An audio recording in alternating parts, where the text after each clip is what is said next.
Good evening! Eto na, kakain na naman kami ng hapunan. Hindi na naman namin alam kung saan kami kakain. At eto, nakarating kami dito sa Harbor Square na dati namin pinupuntahan. Sa may along Ross Boulevard lang siya. Marami na rin nagbago dito, hindi kagaya dati. Pero na-miss ko yung lugar na to. Parang kailan lang napunta kami dito, wala pang pandemic noon. Ang galing, na-maintain pa rin nila yung ganda ng lugar. Wala rin masyadong tao or dahil baka gabi na din. Parang wala sa Pilipinas, ang gandang tingnan ng mga yate. Nandito na kami sa Ernesto Bistro Bar. At wow, ang ganda, may live band. Nag-order na nga pala kami ng kakainin namin for dinner. And this time, nakaramdam na talaga ako ng gutom. Nag-crave ako sa fish, kaya sinigang yung in-order ko, tsaka grilled tuna belly. At si Jowa naman, pork barbecue yung gusto niya. Aaminin ko, masarap talagang kumain, lalo't meron pang live band sa harapan mo. Kakanta mo, wala kang kumakanta.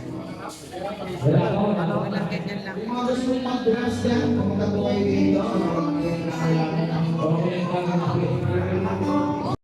Only rice nga pa lang kasama sa package ng order namin, kaya lang yung kasama ko ayaw naman kumain ng rice. Buti na lang napilit ko siyang kumuha. Depende sa pagkain. Tatalo pa kami ng jowa ko kung mauubos ba namin yung kanin. Sayang naman kasi kung hindi namin mauubos. Pero pwede namang i-take out. Nag-start na kami kumain and so far, naubos namin yung 3 rice. Sa sinigang pa lang, kontento na ako kasi mahilig talaga ako sa may sabaw.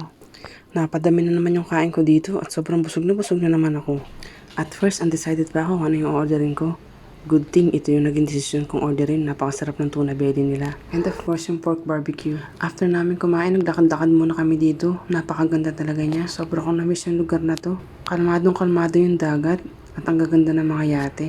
Bagay na bagay yung lugar na to para sa mga couple. Ang dami kong naaalala sa lugar na to, parang kailan lang, nung bago pa lang kami ni Popoy, lagi niya akong dinadala dito. Kung hanap mo yung lugar na pwede kang mag-unwind, eto na yun, pwede kang pumasyal dito. Bukod sa masarap yung mga pagkain at may live band pa, ang ganda pa ng tanawin.